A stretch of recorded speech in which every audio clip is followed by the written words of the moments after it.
to invite John to speak.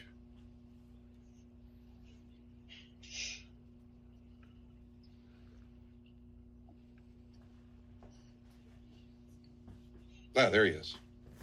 Hi, Mike. Hey, John, how are you? Good. I've got my mic and I'm on. Excellent. So we got another 2 minutes before we start officially. How's your day going so far? It's going great. It's all school board all the time. Oh, God. going over the agenda and so many interesting things in there. I just don't know how we got here. Again. Yeah. Well, you logged on to X, Susan. Yeah, again. Well, actually, which something I may mention on the call, I found an article from 1974 in the Examiner talking about the SFUSD bureaucracy at 135 NS and how their basic view is to the superintendents, to the school boards, we've seen plenty of you come and go. We're still here. Yeah, I think that exemplifies a lot of it. I think that's what's happening now. Yeah, I suspect that they view any sort of outside, whether it be members or a new superintendent, they sort of see them as mushrooms. The old mushroom idiom about commissioners and other oversight people, which is keep them in the dark, feed them lots of. There you go. And it is 11 o'clock. Welcome, everyone, to the Sunday Brunch Space at the Voice of San Francisco. I am Editor-in-Chief Mike Egge. I am here with Editorial Director Susan Dyer Reynolds and our correspondent Erica Sandberg and our education and / legal writer John Trasviña, who has a sterling resume, former dean of Golden Gate which law school? I'm sorry. University of San Francisco. USF Law School. Former alumni of the Obama administration and currently helping smooth out things at the State Democratic Party, among other things.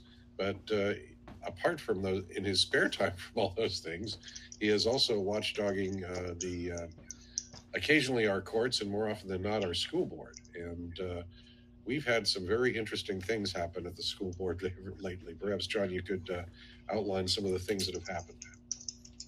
Sure, it's good to be with you, Mike and Susan and everyone. You know, as we reflect on what we see in LA with the Trump administration bringing in the National Guard and the Secretary of Defense saying we're putting the Marines on high alert, our institutions are under real threat. And also with the administration's efforts to keep out international students, all the more important for our educational system to be producing kids for the second quarter and the third quarter and the fourth quarter of the 21st century, and improving our literacy, math, access to STEM careers, all of these things. So this is what really is at stake for our schools, making sure our kids in San Francisco can get into those jobs in the high tech that are coming back. So hopefully coming back to downtown. And as a proud product of our public schools, I've focused on our schools. I had good opportunities, and I want to make sure that other kids have good opportunities in our public schools. So this is what animates my interest in looking at the school board agendas, interacting with various people on the school board to focus on things that make a difference for San Francisco families. So, for instance, as those of you who follow the Voice of San Francisco know, we had seeing on the agenda of the last board meeting, just tucked away very neatly and quietly, was a reference to grading for equity. And I like to look at all the materials and see what people are saying. And I started reading about grading for equity, and it was apparent that there was not that much explanation of it. It was listed as an interim goal for the superintendent. But in reality, it is a phrase by a consultant, really changing the way we we grade in the schools. One of and I'll there's another issue coming up, but I just want to start off by talking about grading for equity. One of the supporters of the company that is pushing this says it's the difference between encouraging revision and redemption, that's grading for equity, versus the present grading system, which is compliance and corruption. So that's a pretty stark commentary about the present day educational system, and to just have it tucked away on a PowerPoint at a school board meeting to lead to in August 10,000 of the 20,000 high school kids being subjected to this new grading system was, I think, a big leap, and that's why I wrote about it, taking that the school district had offered up on the agenda questions from Commissioner Supriya Ray to the superintendent's staff about what it was. And I laid that out in our Voice of San Francisco. And the Voice of San Francisco suddenly became the voice of a lot of people in San Francisco, across the state, and across the country, and even internationally. I think at this point, the grading for equity is sort of in the rearview mirror of the school district. They're putting it aside. There is a quick turnaround, less than 24 hours. But now they're on to another controversy that has come up locally, which is about the way they teach ethnic studies. So those are a couple of the things that are on tap facing the school district, on top of closing their major budget deficit.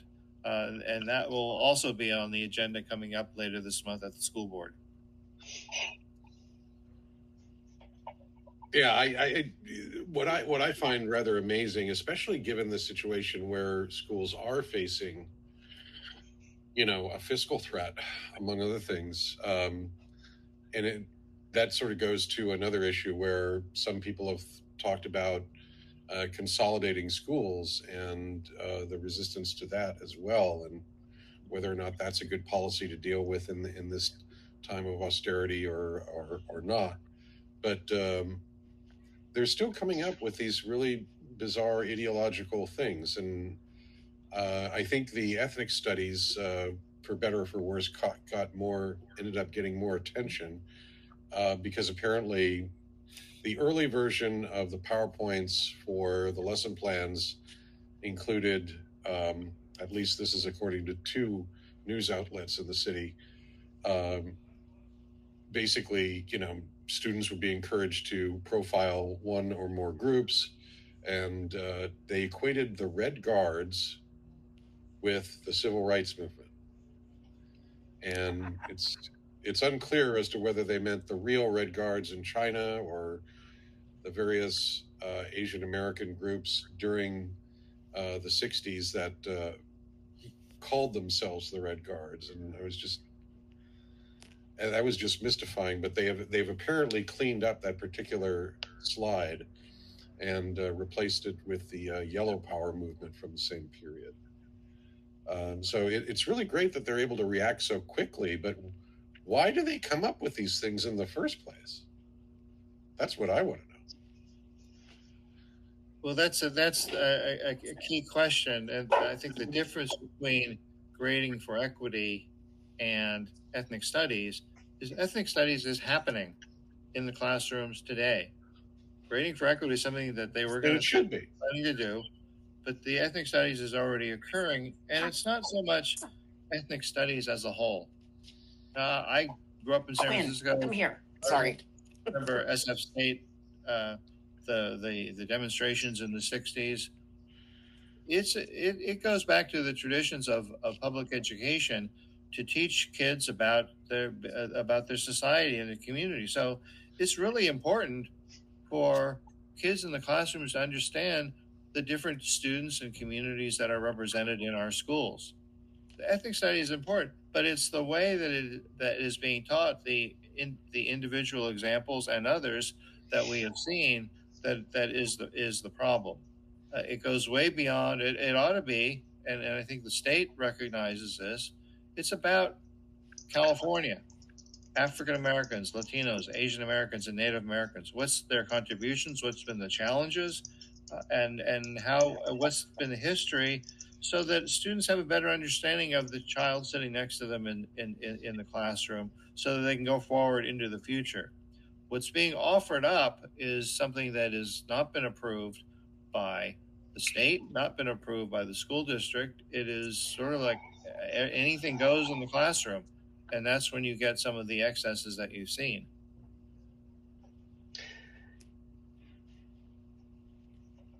Susan, were you about this? Eric, yeah, I do. The reaction.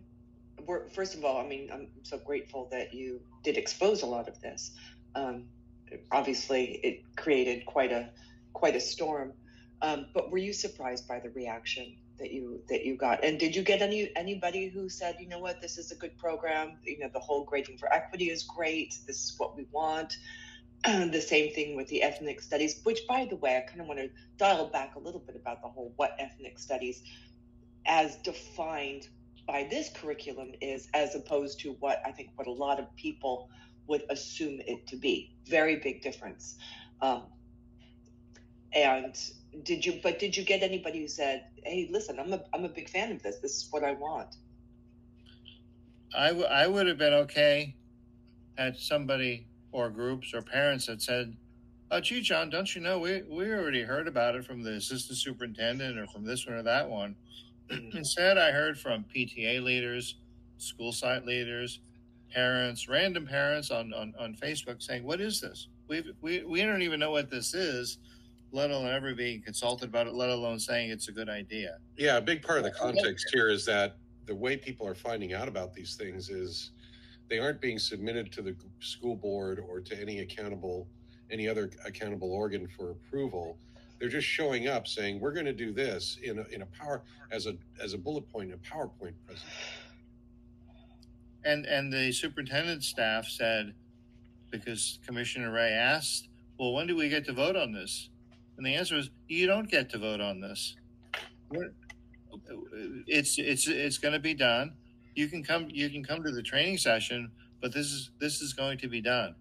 Now they've gone back on that, but a lot of this is just being done, and question of, well, what's going on in the district, and how much of that reaches 555 Franklin Street, how much of that reaches the superintendent, and a lot of it is being done. A lot of the excessive classes are just being done within the classroom, and unless kids take it home to the parents and parents start speaking up, it's kind of slide through.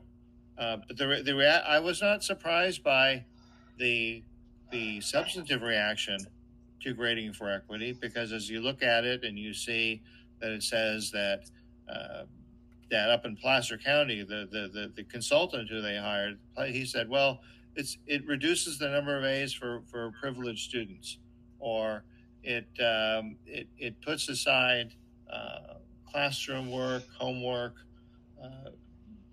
that those are not part of the grade, or it doesn't matter about lateness, effort, or participation.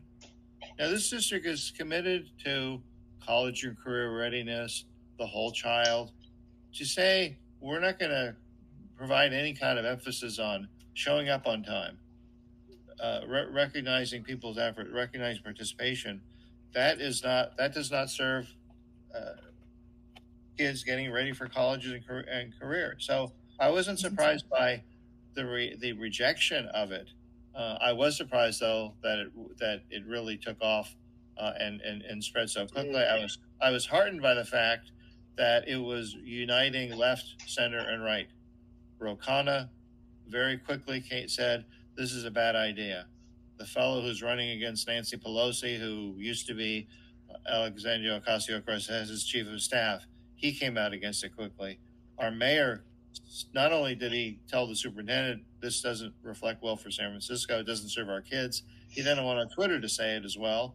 The mayor of San Jose, as well as others along the political spectrum. So it was across the board raising up of voices.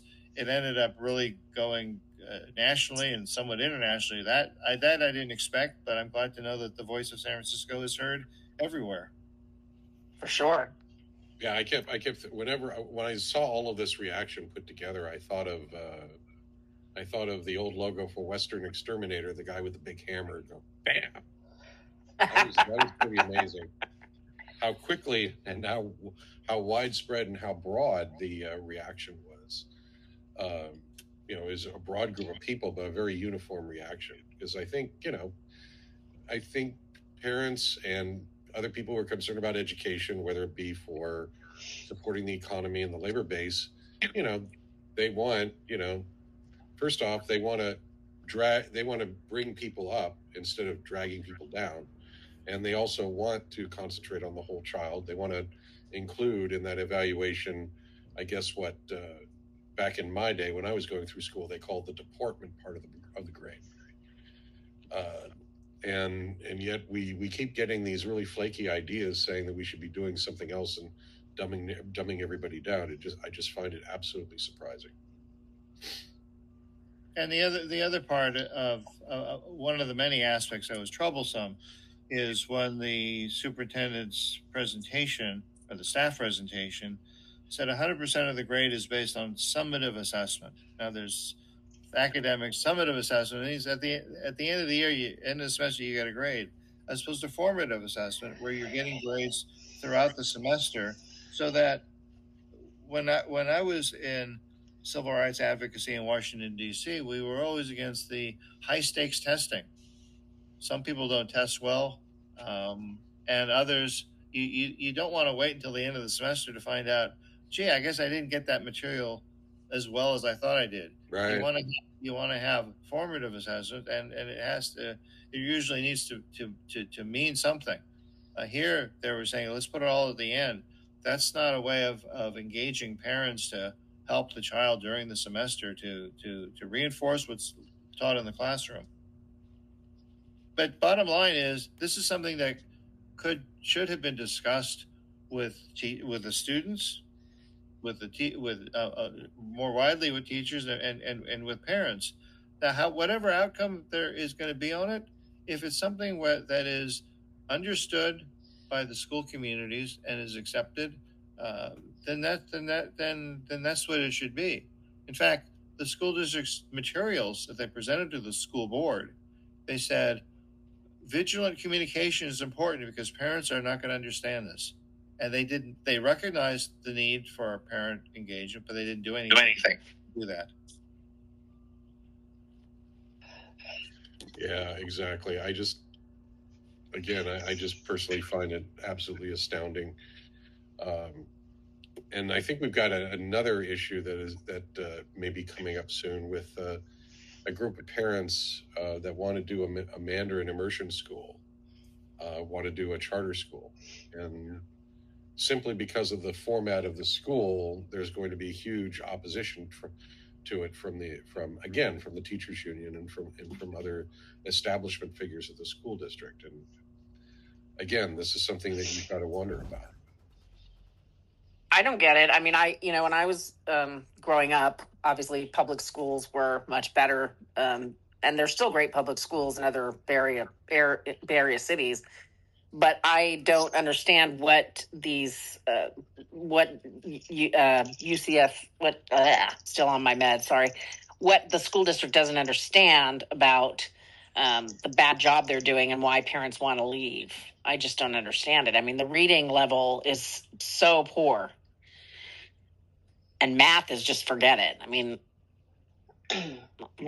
yeah, it's really bad. And then I'm going to encourage everybody, we could put this somewhere in the notes, to actually read the slides that are involved in the ethnic studies 9th grade course model curriculum. It's wild. And you take that, the section that teachers are supposed to be providing to their students who are already struggling with the basics, and then you look at this curriculum, I think it's more outrageous than the other issue of grading for equity. This to me is far, far, far worse. It's insane. and you cannot opt out of it. A couple people have told me, "Oh, yeah, it's not required and it's not mandatory, and you cannot." No, according to everything that I've read, this is mandated, and you have to look at it, and it's pretty wild. I mean, this is if my child Lily graduated from UC Davis last year, but if she was going through this in the public school, she went to private high school. But if she was going to the public school, I'd be infuriated. What does her education? What do all of the kids who go to San Francisco public school need to know about the queering of the Black rights movements? This is something that you could learn on your own, or have your parents or your friends. But this is not part. I agree with you there. I think that there needs to be some kind of coverage of, first off, you're in a group of people that are different and come from different places, and what are their histories, and why does that create their attitudes towards the greater society? Yeah, well, this is pretty radical. So. Well, yeah, and I agree. Looking at some of the stuff, it seemed like a lot of the stuff that was on some of those cards, it just said, shouldn't this be in college, not in high school? Absolutely. I was a women's studies minor in college. I am not opposed to any of these issues. But this is as far as being part of the 9th grade curriculum in San Francisco Unified, when you are already contending with kids who are behind. This is not the time, not the place, it doesn't make any sense. And if I were a parent, I would be petitioning to opt out. Just, no, my child's going to learn the fundamentals. If you can't read or do math, I just think that the district should probably be focusing on some more in-depth education on those subjects. And it's very clear that the reading, and John Trasviña can pipe in on some of the numbers, but give us some of the numbers. But I believe they're very, very, very low. The numbers are low, but I do think that you can do both: improve literacy in math and teach this material. It's the type of material that's being offered. Correct. You could have within a literature class, whether it's junior, middle school, or high school, you can have some of the best Chicano literature, Black literature, Asian American literature as part of the overall course. Yeah. Same thing in U.S. history. The part that's being taught here is way beyond what I think ethnic studies is intended to do, and it doesn't provide. The students don't have the kind of support that they need. Interestingly enough, looking back on this, the ethnic studies. So California has a 1 semester graduation requirement as part of the legislature and the governor. The governor has said, because there's no money, one, it's controversial, but the state is now saying this is a mandate from the state. Since we're not paying for it, we're not enforcing it. San Francisco, though, has a 2 semester graduation requirement that predates the state requirement. And even back in 2021, the superintendent back then, Vince Matthews, he's saying this is an important course, but there's a real danger in teaching it in the wrong way. Right. If teachers are not teaching it the right way, if families are not understanding it or not prepared for it. So that, again, at one level, the district knows that it's going out on its own and on choppy waters, and they aren't really prepared to take it forward. But I have to say that I think one thing I take from the grading for equity is that I do have confidence in the superintendent. I have confidence that, but what I don't have confidence in is whether she can get all the information and the grasp of what's going on within the district, and that's on the district staff, right, the teachers and the staff. It's on her ultimately, but I've been in a position where you come into a new bureaucracy, and you depend upon the key people around you and those below to make sure you know what's going on. And it's a difficult challenge. She's had this challenge along with the budget and a lot of other stuff, but we'll see, because the next opportunity to see, does the district get it, is how they handle how they handle the ethnic studies issue. Will the Board of Education step up and say, well, we're going to align ourselves with the state. We're going to go from 2 semesters to 1. We're going to focus on California. We're going to be clear with families and communities as to what we're teaching. Those, I think, are examples of the way the district can show that it is governing well. Yeah, I just tend to see, I tend to think that a lot of this comes from staffers and from teachers. And I can just imagine what Superintendent Sue would see when she's doing a presentation and all of a sudden someone points to a bullet point on the card she has up on the screen, and she turns to look at it and says, why didn't somebody tell me about that? How do you expect a teacher to deliver the information about Angela Davis and prison abolition to ninth graders who are struggling to meet the criteria to graduate and to be well-rounded and fully functional adults who may or may not be going into college? This is ridiculous. It is ridiculous. It is old. It feels very, very of the past, and now this is just coming into what kids are going to be doing. This makes no sense. No sense. I mean, I find it very offensive, quite frankly. My dad taught public high school history, and he taught civil rights. He taught Native American history. My dad was a very smart man. He taught it from the point of view of how important these other cultures were and tolerance. And I mean, probably a little ahead of his time. I remember him looking at the materials, and some of the stuff he just didn't feel was, as strong as it should be. And, he would do presentations. He was quite an interesting, amusing guy.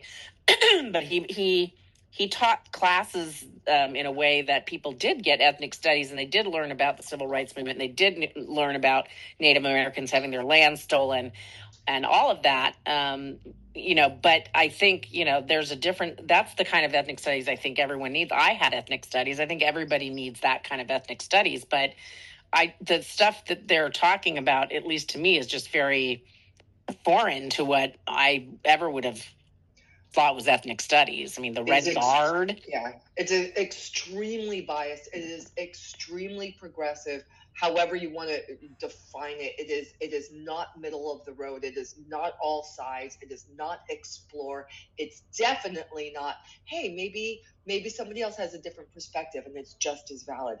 That is not how this is presented. That's not the information. And by the way, I'm not sure people know, but I actually used to be a high school teacher. You did? And I did, and I hated it. It was not for me. But I have a first-hand experience with kids in that age group. They're hungry for knowledge. This is not to detract from that, but you can't be ham-fisted with it. And you really, in the effort to be inclusive, you end up being exclusive. That's not what we need to do here. And on top of it, if you want to look at it from what it is going to do to San Francisco in general, well, you drive parents away from the public school system. This is, for the most part, you look at as a parent, you look at it, go, ooh, right, this doesn't resonate with me. This doesn't. Yeah, you look at San Francisco. That's one of the biggest hazards right then and there, is that there's already a universe of private schools and the average income level of parents in the city is that you're going to see that drain away from public schools, because 100%, and that is what you risk. Instead of saying this is we are here for all of our students. This feels, that parents and students will feel welcome and listened to and respected, and they're going to get a great education. You end up with this divisive, irrelevant in many cases, it's a waste of time, precious time. And I remember when I was teaching high school, it feels extremely limited. You're trying to shove as much information as you can so that kids can have the skills and aptitude to succeed. Time is precious in high school. You can't waste a moment. So this is when did you teach high school, Erica? This was mid 90s. Okay. And it was an alternative school for kids who were kicked out for a variety of reasons, for drug use and gangs and general, just didn't quite fit in. Interesting. Yeah, part of me wonders where, because so much of this seems to be based on, I wonder how much of it is based on not just different perspectives, but just facts that do not exist. Like, one of the big controversies that helped build up towards the recalls was this whole issue of renaming schools. And this committee wanted to get rid of Dianne Feinstein's name from a school because she supposedly, put up a Confederate flag when it was torn down by an activist. When in fact it was somebody at DPW who did that automatically, and then she ended up changing the flag after the controversy was over. So it was like people are reading things wrong, creating alternative facts based on that wrong reading, and then creating policies based on them. Right. On the flag issue, Mayor Shelley accepted every U.S. flag, every flag flown over the United States since the beginning. That's why they were all on City Hall property. Yeah. George Moscone kept them up. Alioto kept them up. And then Dianne Feinstein was the one who ultimately took it down because Doris Ward went to her and said, this one is really hurtful to us. And then it came down. But that story never got told. Instead, that committee that was meeting, they'd say, okay, here's another school. Then they would go on Wikipedia. Yeah. And then they say, okay, well, this one's going. And we have such a rich history in San Francisco. We've got a school, Starr King. Well, kids could learn in ethnic studies. They could learn about the role of Reverend Starr King as a leading anti-slavery activist. You could learn about the history of some of the major civil rights cases from the 1800s. Come right here from San Francisco. Wong Kim Ark, the birthright citizenship case that everybody gets the benefit from now, is because of somebody born in San Francisco, Wong Kim Ark, in 1871. William Leadstorff, he was one of our first school board members. Right. He was the first African-American millionaire in California. It presided over integrated schools in the 1860s. Later, they became segregated. But there is a benefit for kids to know that, wow, our whole class is studying someone who looks like me, and here's how they either contributed or here's how they overcame unfairness and discrimination, and here's where we are today. So there are benefits to this, but the stuff that they are teaching, in contrast, doesn't begin to touch the subjects of who we are as San Franciscans of all different backgrounds and what does it mean. Indeed. Do you know anything about ethnic studies in other districts? Well, I know that in Illinois and Connecticut, since COVID the last few years, they're teaching Asian American history, and they're teaching it about the people and the contributions and challenges, kind of as I've described. Some of it is legal, some of it is immigration, some of it is economic. We rarely talk about matters that occur in other countries. They don't talk about the Sino-Japanese War. They talk about Exclusion Act, and they talk about the 65 Act, the Immigration Act of 65, when things finally opened up. So there are different ways of teaching ethnic studies that are grounded in the local history without getting into the major the most objectionable materials have to do with the Middle East. They're controversial. I would say objectionable to some, proposed by others, but that's more of a world history subject matter rather than ethnic studies. So Right. I think part of the issue is what is the purpose of ethnic studies? Who and whose voices? Like, what is it we're trying to accomplish? And dealing with the whole Middle East situation again, I think that this may also go back towards what we saw at the school district a few years ago, where kids were essentially being organized into protesting against what was happening in Gaza or elsewhere. Perhaps not with a complete picture of what's happening there. And I don't know, the situation in Gaza has become so horrifying that it's hard to use it as an example. But at the same time, it seemed like, especially a few years ago when it happened, they were already being given sort of a prejudgment of which side was better on this, and then being sent out to protests on the issue and getting class credit for it. They did the same during the George Floyd protests as well. Right. They were leaving their classrooms with their teachers and, basically getting credit to be out of the classroom, where, to me, that's, I don't know. I was never asked by a teacher, nor did my father ever ask his class to go out and protest anything. I mean, it's just, I don't know. My dad is probably rolling in his grave at what public schools have become. But I know there's a difference between ethnic studies and history, but at least in my dad's classroom, a lot of what would be considered ethnic studies, he definitely taught as part of American history. And then he would do a section on Bay Area history. And so I just feel like there are ways to teach it in various different classes, along with ethnic studies, that, I just don't get where they're trying to go with this. And I guess the thing that shocks me the most is, after everything that we went through with the recalls, they're still acting woke. I just don't get it. Yeah. I think it's reasonable to expect a way for students to be made to or to be educated to understand why those protests are happening. Of course. But to actually put them in those protests is another thing entirely. I mean, it's basically very similar to understanding why this war is happening, and then putting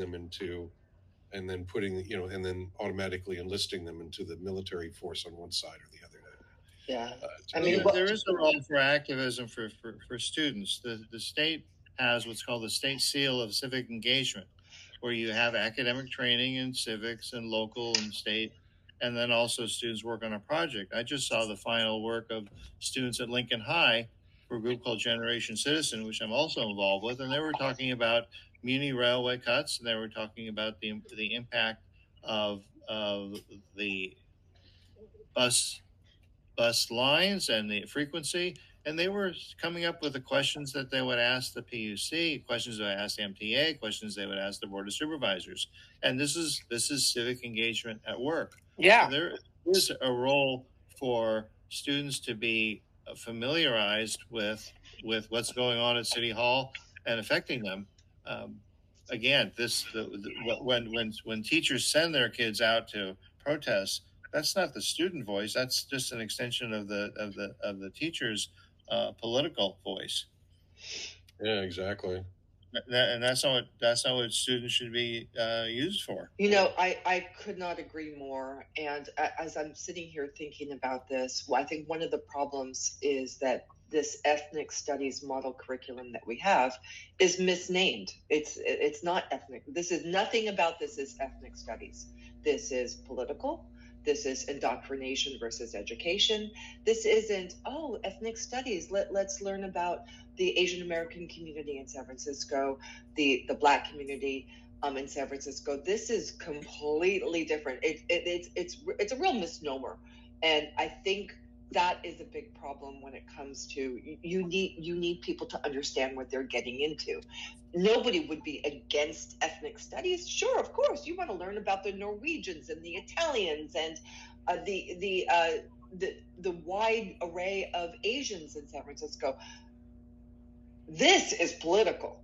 This is not what people think it is. So that is the problem, is the definition is wrong. And that's why I think this is just going to continue to keep blowing up, because the more parents look at it, the more people look at it, the more it's going to be obvious that there is a very serious problem with it. Does anybody, Erica, or you or anybody else have a link to the slides that you could put in the comments below? I'll do it right now. And I encourage everybody. It's not just me saying this. I would certainly say the vast majority of people, if they take a look at it, will be a little shocked.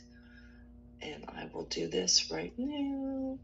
Talk amongst yourselves. So the back to the Red Guard, is there any more clarification on what that was supposed to mean? That's actually a good question, and the question's out there. It hasn't been answered yet, and I think it's because they don't want to answer it. Forget that slide. Yeah, simply because I think basically the W word is going to come up again. Wikipedia. Because if you look at organizations that would be comparable to, for instance, if you go to the Wikipedia article about Black Panthers, and then you go down to similar organizations from different ethnic groups, they're going to have Chinatown Red Guards, because there are actually a number of small Asian American groups around the country that called themselves the Red Guards, but were actually sort of modeled more on the Black Panthers, or wanted to take that sort of attitude towards the civil rights struggle. And they also sort of evaporated. What do you say that our students should be looking at a state terror group and equating and seeing that as equivalent to a civil rights organization or an organization that's in the midst of the civil rights struggle, or do you want to compare the Black Panthers to, say, another group involved in the struggle from another corner that mistakenly name themselves after a state terror group as an example? It's like, what do you do? But how is it possible that made it into the presentation without them giving any explanation of which Red Guard they're talking about? That's just it.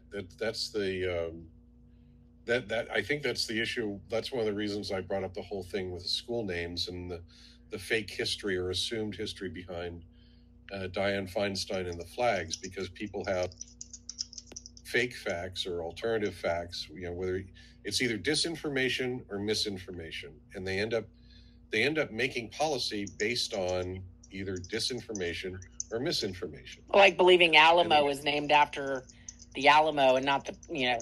I mean, and yeah, Alamo Middle School is not named after the battle; it's named after the tree. Right, and they're same with the, Lincoln was a colonizer, and just the whole thing was so. I don't know.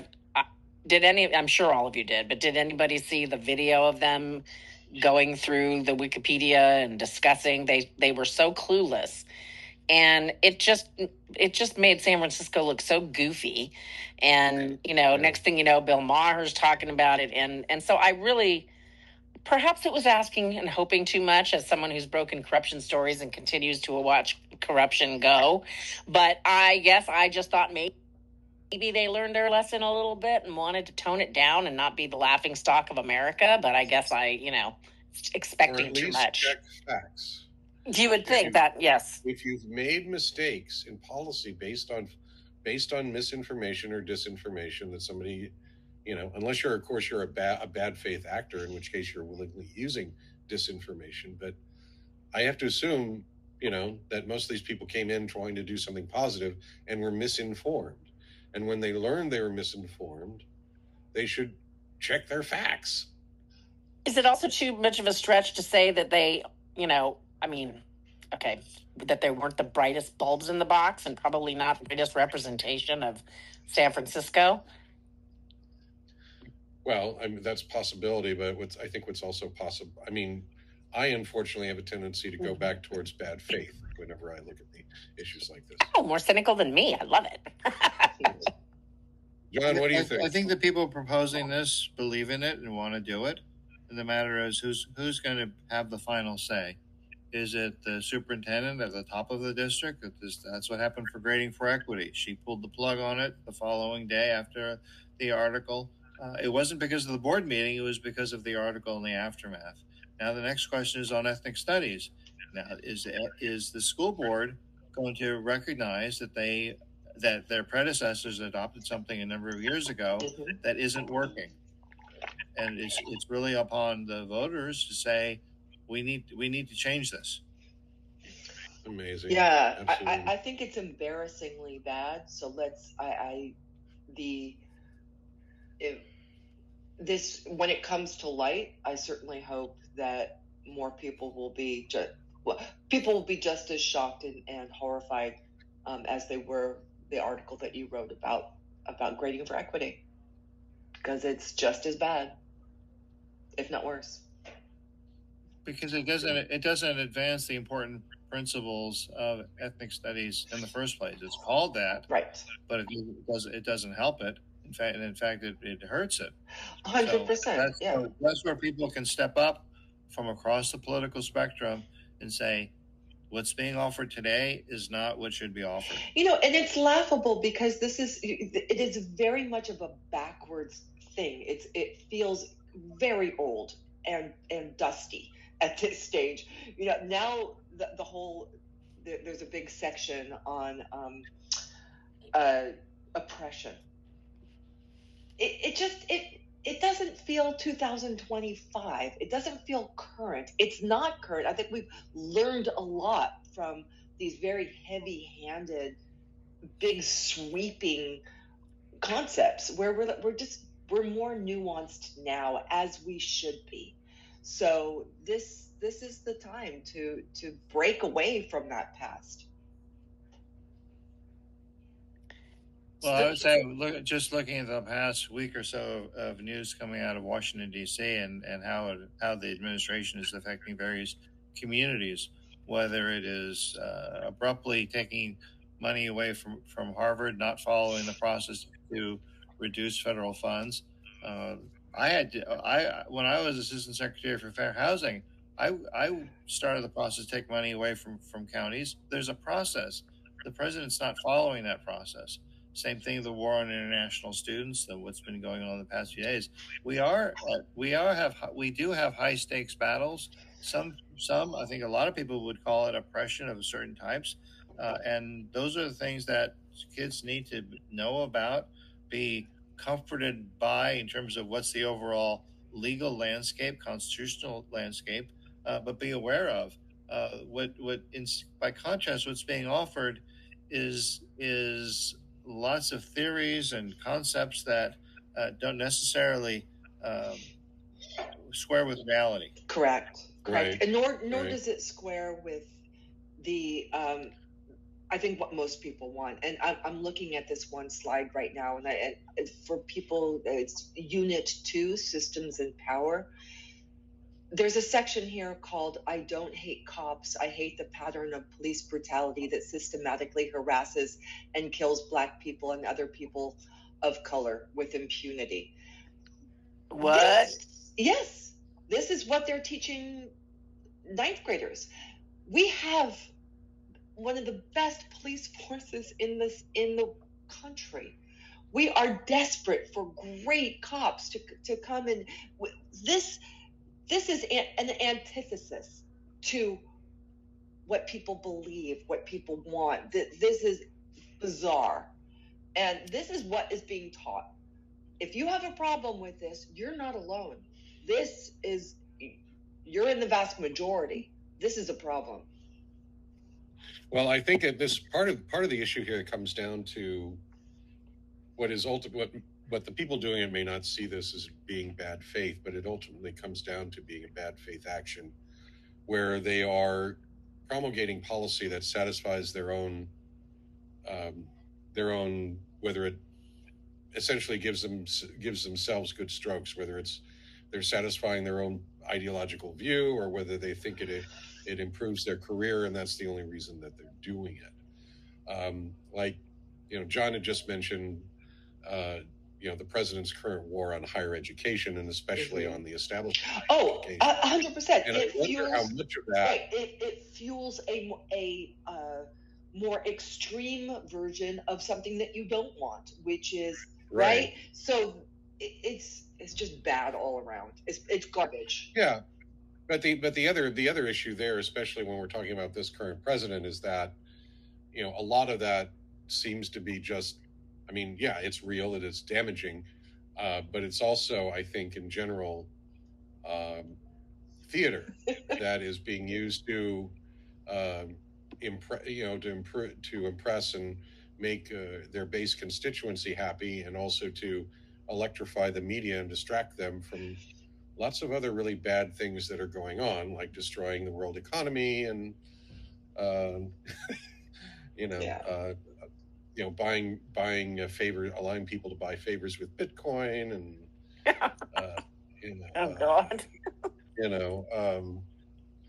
lots of other. Just a reminder that the Voice of San Francisco takes Bitcoin, by the way. That's true, we do. We do. Yeah, I mean, it's and we also take stock. I believe in the project so much that I donated some of my Apple stock from my IRA that my father had put my Apple stock in for years, and has done very well. And so I donated some of that. So if you have crypto or stock, you can donate to us. You can also subscribe to us at thevoicesf.org. And subscribe to get our newsletter in your inbox first. Get everything first into your inbox. And also, if you can, make a donation, $5 to $10 monthly. We are doing a membership drive to try to get 2,000 subscribers at $10 a month. Less or more, either way, whatever you can do, we appreciate it. And it is 100% tax deductible. So support independent journalism. Indeed. Susan, let me ask you, when did you work at Apple? Oh, gosh, I'm dating myself.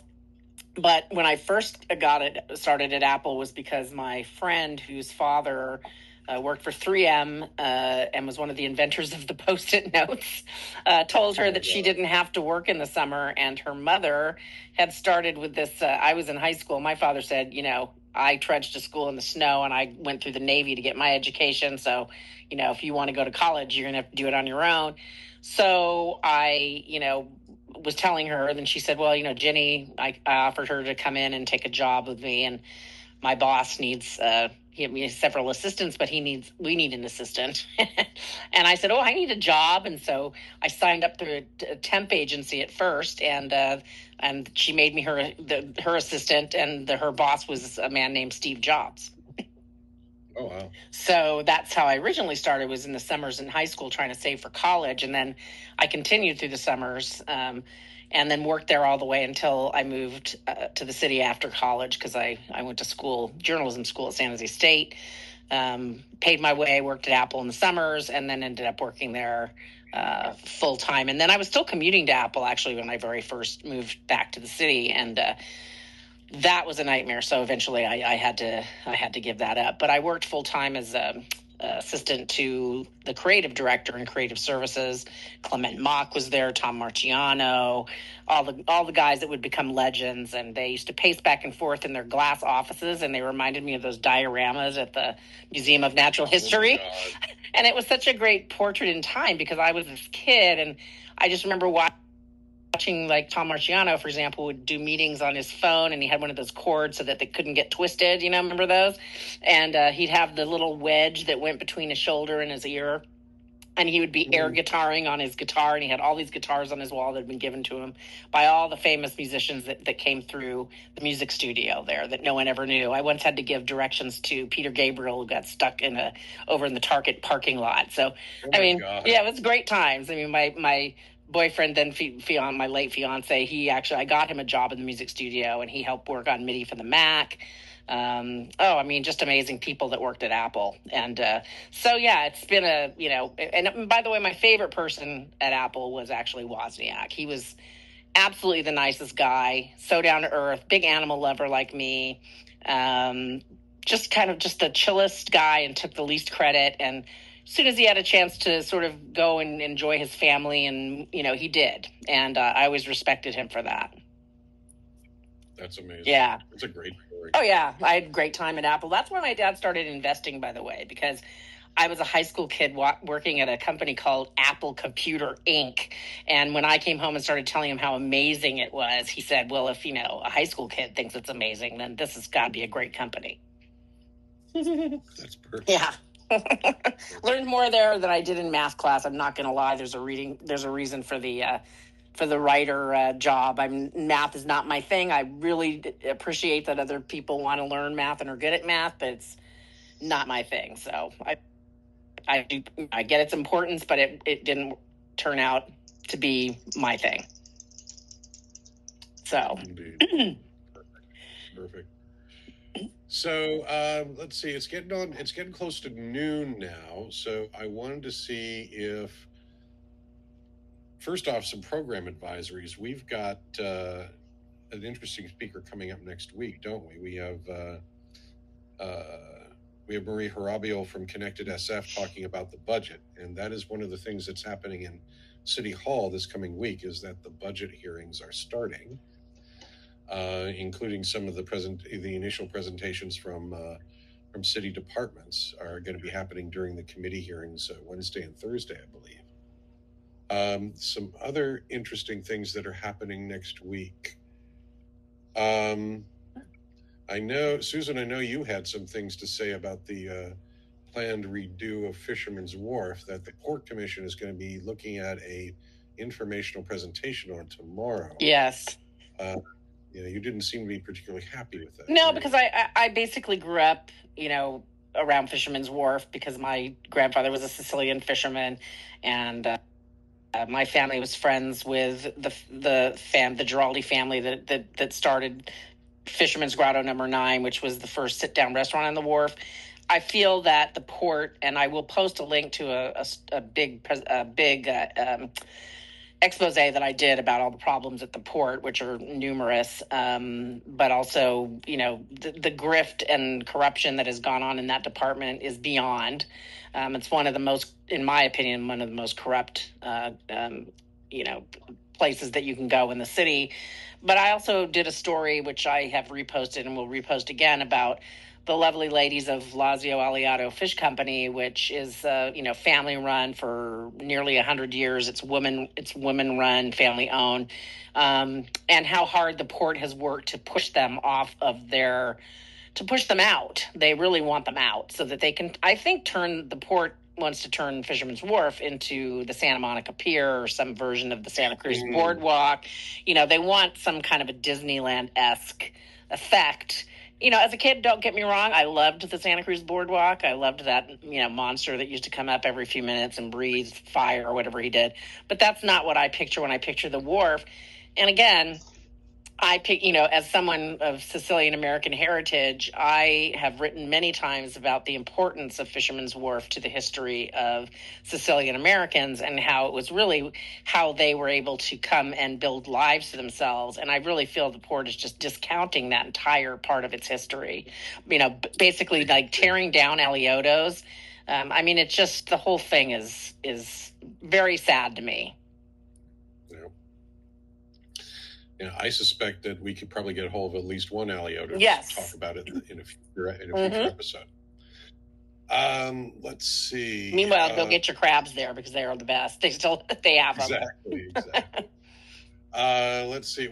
And hopefully we're also going to get Steve Adami from the Salvation Army to talk about some of the new recovery-oriented shelters that are going up, including the one that's going up at the Marina Inn.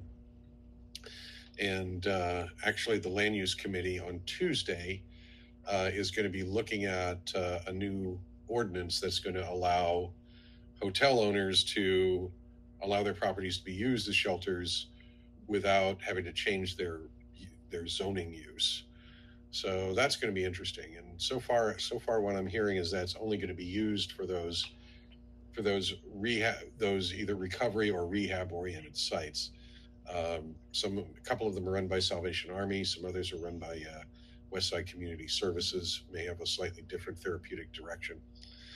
And also, I'll be working now that I'm, I'll see my doctor again tomorrow. But I'm finishing up my second week of rest and mild activity, quote unquote, from my pneumonia. But I have been still doing my research and working on stuff. And I have a couple of stories. One is the story of Gary Rulli and how he was the leaseholder at the place where Be Patisserie is and that Tyler Florence walked away from. And he has I have a lot of evidence, emails between him and the city. It's a very ugly story that, he spent $3 million plus of his own money and got zero help. And, so needless to say, he's not happy with always being referred to as the tenant who, bailed on his lease, because that isn't the case at all. And the other thing I'm working on is trying to decipher, and I put in a public records request for the controller, trying to decipher exactly where the money from Proposition C has gone. Because if you look at I thought in the 2023 fiscal year, their annual report or whatever, that they would get a little more detailed by the 2024 one. Well, they haven't. It's just a bunch of gloss. And it doesn't have any, and I'm working with one of my data guys. We're drilling it down and we're looking at it and saying, I have no idea where this money went. They say it went to help with housing and $57 million went to administrative. Well, where is it going? Who's administrating and what are they administrating? That kind of stuff is just absolutely unacceptable for $1 billion tax revenue group run by the two people, by the way, who lobbied full time for Proposition C, thanks to Mark Benioff's big fat donation. And, this is, to me, I know that Lori wants to take about a third and they're pitching a fit, but frankly, they're housing first and they don't allow any sober living. And how that's even possible in this day and age when they're taking taxpayer dollars from a lot of businesses who frankly are suing, and I think justifiably so, because they're winning. I just think they're getting big settlements. They're getting big settlements because they don't want to be, and the city doesn't want them to sue. And I think, and frankly, it's, and people say, oh, they should be paying their fair share. Well, they're already paying taxes. Bottom line is that if they're getting settlements, that's because the city knows it was an error. And I just don't get how a billionaire who lives in Hawaii, Benioff, and a couple of trust fund babies, which is, Friedenbach and Kristen Evans, are the ones who have all the say over all of this money, and we don't have a clue as to where exactly that money is going. Well, don't forget who's running the Gubbio project. She's also a trust fund baby, isn't she? She is. Lydia Branston, it turns out, is oddly related to our podcaster, John Rothman, because the Branston, it's a small world. The Branston family was MGB Coffee, which was sold to Nestle in the 80s, and she married David Branston. And so they were married they're divorced, and he's remarried, but they were married and public records show her, she's claiming she's always lived in the hood and blah, blah, blah. Public records show her at a house right next to Julius Kahn Playground in the Presidio, where they would never allow a Gubbio project, which is about a $15 million home owned by her former in-laws. And she's, off on Julian Avenue telling the families that live there that they should be tolerant and happy with the drug addicts hanging out in front of their house. But yet her in-laws live, the Presidio, where that would never, ever be allowed. And her address comes back to, she does have an Oakland address, but that's not where her address currently comes back to. It's quite a much nicer property in Corona Heights. Amazing. So, John, do you know what you're working on next? I'm gonna be working more on school district matters. There are a couple of interesting things coming up on the next board agenda, and hopefully something positive on ethnic studies. Excellent. And Erica, you got anything in the queue coming I along? do indeed. We are now talking about what's going on with Department of Public Health and the policy that has been set forth by Mayor Lurie about how drug use supplies can be delivered to people in the city of San Francisco. Both deadlines, April 30th and May 30th, have been breached by the San Francisco AIDS Foundation, and with the pat on the head from Department of Public Health.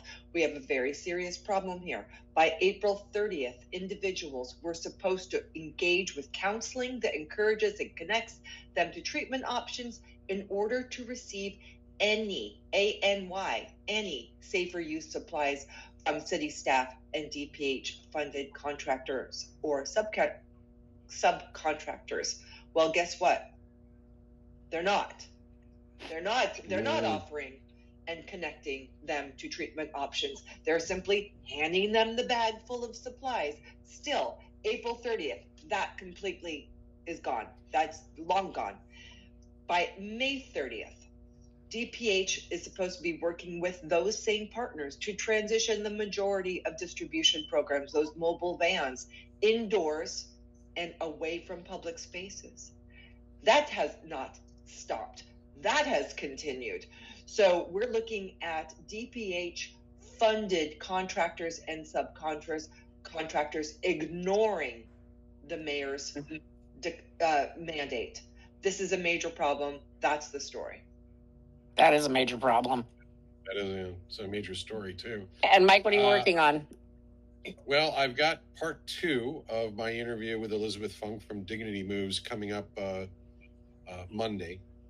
And that is probably going to be the juicier part of the interview because she talks about, at least in passing, some of this new NIMBY fight over shelters that's happening at the Board of Supervisors. And Lurie wanting to either, calm it down or eliminate it entirely, which is all well and good, except Lurie is already behind on his promise to come up with 1,500 shelter beds within the first 6 months or so of his mayoralty. You know what? I don't want to say I told you so, but I told you so. Just saying. Yeah, exactly. Well, speaking of Elizabeth Funk, she actually talked to the Standard a while ago and talked about the goal is to get to what she calls functional zero in terms of being able to have everybody housed. And, using her plan, she figures that she could have got it done at 2,500 beds, not 1,500. Wow. So, this is one of the issues. Do we know why? I mean, I'm going to be talking to her as well in a couple of weeks, but I'm hoping to do a tour actually of one of the Dignity Moves properties that she's worked with Matt Mahan, the mayor of San Jose, on, which he's putting those up at record speed and they're working. They have a hugely high success rate. So does she indicate at all why? Because I know she wrote the white paper for his homeless plan as a candidate. So has she mentioned why they didn't go with her plan? I'm not entirely sure, but there are a number of things that I want to follow up with them, hopefully Monday morning before we get everything filed for this second part of the interview, because there's a certain contractor involved in the San Francisco location that we always sort of, that I pointed out to you in an email. And if you look closely at the cover photo for the article for the first interview, you'll see. Oh.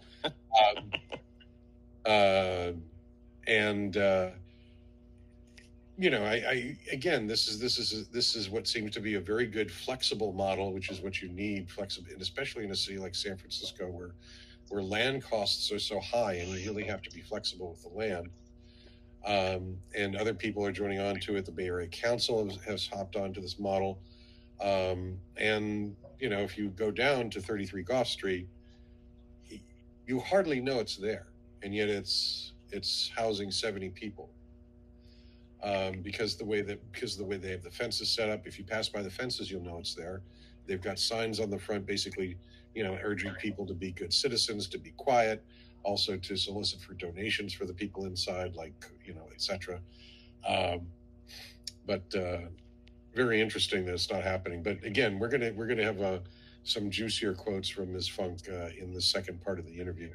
And I just wanted to point out that is, a strange thing for me. I mean, I know that Bilal Mahmoud is still pushing to have this, a shelter in every district. That's exactly what Daniel Lurie proposed, and I have him on video promising the Mission District that his D2 would be first, which sort of is, but it's Lombard Street, which has always been treated like the redheaded stepchild of District 2, and that they already got a bunch of motels, and they already released prisoners, and they already released drug dealers and addicts there after jail, and that just has always been sort of the convenient place to kind of put things. But what we don't see is what he did say in that video, which was his neighbors in Pacific Heights won't be happy with him, but he's doing it anyway. There's nothing going to happen in Pacific Heights. And so I think one of the things I'm going to do is kind of, maybe Erica and I will take some little journeys over to his neighborhood and see where, in fact, he could possibly put one and give him some suggestions. That'd be perfect. I want to see that. I definitely want to see that. It looks like I'm going to be delving a little bit more into the whole issue of shelters and where we can put them, especially once they start talking about this ordinance. Because it's interesting. Here's another thing that's happening in City Hall this week is the Board of Supervisors meeting on Tuesday. Shaman Walton, who is actually the real NIMBY point person on shelters right now, simply because I think on one level, there's going to be a lot of pressure to put shelters in District 10, simply because of location issues and everything else. But there's a lot of more free land. I mean, there's a lot of more open. Exactly. That's the other thing. There's way more open space out there. People need to understand that again, I hate to pile on Lurie, but prior to the Super Bowl 50 celebrations where they had Super Bowl City, and I've written about this, he pushed out the homeless people for his Super Bowl City and then promised $350 million to help those people, which never materialized. But part of where a lot of the homeless were going, and it has been for the case for a long time, was out in District 10, where there's frankly one of the only places in San Francisco that has, quote, open space. Right. And that again goes back to why Walton is going to be the main quiz master on this coming Tuesday at the mayor's question time. But it's just interesting. It's interesting some of the perspectives that you're hearing, and the way that this fight has been sort of going back and forth, because they had the resolution at first, which the mayor left unsigned. The whole board passed because they knew it wasn't going to do anything. It's just a resolution, and the mayor leaves it unsigned, and then the ordinance is now probably going to be hitting the board next week or the week afterwards. So we'll see what. So he's also an unsigner, like London Breed. She left the behested payments legislation unsigned on Christmas Eve, Friday, Christmas Eve at 6:00. And sent it back quietly. And he threw a fit about that in his campaign and how he was going to be transparent. And then not only does he say, bring those behested payments back, which again offends me to no end, because as the person that broke the corruption stories that led to the behested payments ban, it's like, are you kidding me? Really? You're going to allow behested payments again? I mean, so what? You're going to ask your buddies to donate millions of dollars and they're not going to want anything in return? Let's be honest. I mean, he said he was, oh, look, I don't have any ethics complaints. Well, you will by the next election. That's all I'm going to say, because you can't possibly not be having conversations with these people. And if they have a problem with something like a house they're building, they're not going to turn to their friend and say, hey, I gave you $10 million to solve the homeless problem. I mean, it just seems absurd. I know he's very close friends with Mark Benioff, so I don't know where that will lead with Prop C, but Benioff himself has told Erica and I that he did believe in more transparency, but he's kind of dropped off the planet. We'll see him again at Dreamforce. I find it bizarre that he's returning things unsigned that were his idea in the first place. So the whole thing is just, leading up to a 6-month review that I'll be doing of where we're at from his campaign promises to where we're at right now. And unfortunately, it's, I'm happy that he's doing some of the stuff he's doing, like trying to, take away the Proposition C funds. But besides that, they need a full audit. All that money should be stopped and locked in an account until the full audit is done, because I can tell you from what I'm discovering, it's not being well spent. Yeah, exactly. And let's see. Oh, and one other thing that I may be covering, depending upon what happens, is police commission may elect new officers this which, if you look at, I mean, they have not the seat that has been vacated by our favorite commissioner of the bad knicker, Yanez, has not been filled yet. Okay. So they may put off the vote until that seat is filled.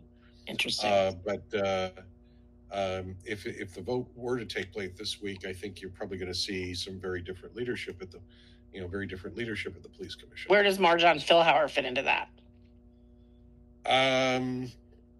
Well, she's the one who applied for that vacant seat, but there's a bunch of other people as well there, including people from the different nonprofit world. This is the seat that's normally appointed by the board. Okay. So it's not going to be the same. It's not going to be the same universe of people that the mayor would normally appoint to those seats. But yeah, it'll be interesting to see what happens with who gets appointed to that seat, and whether or not a new police commission president will be chosen this week or not. Mike, what do you make of the fact that the police commission approved the $9 million donation of office space from Chris Larson from Bull? Well, you have to sort of look at it as more of the same, because he has already done a lot of infrastructure improvement donations and cameras. Really, he's the one who really has sort of made originally the original Union Square camera networks and these new camera networks possible. Right. And I think he firmly believes in a sort of low touch form of policing. Yes. Where mm-hmm. Where it's understood that as long as you're not inside your own home, you can't really expect privacy. Nope. And we can respond to those things when we see them, but that doesn't necessarily mean that we need to be in your face all the time. So it'll be interesting, but sooner or later we're going to have to interview. Yes, I mean he's a wild card. I kind of love that about him, because the far left I don't even know what to call them, Operation Far Left, no police people, like the Phoenix Project. They constantly bring up Chris Larson, and then every time they do, I just have to remind them that he was the number one individual donor to their hero, Chesa Boudin. Right. And the original cameras were actually approved by Chesa Boudin. Yeah. So, for them to go off about how Larson is trying to put cameras up to surveil San Francisco is ridiculous, because he did it under Chesa Boudin, and they didn't have anything to say about it.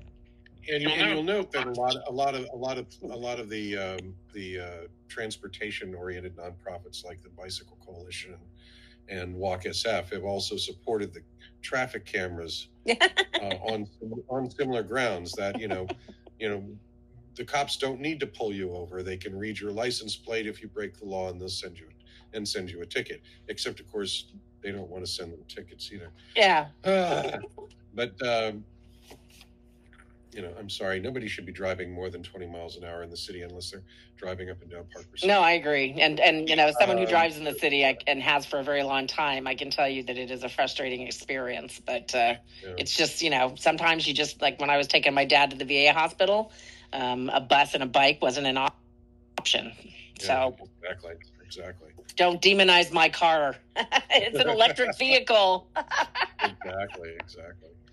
So I think that's going to be it.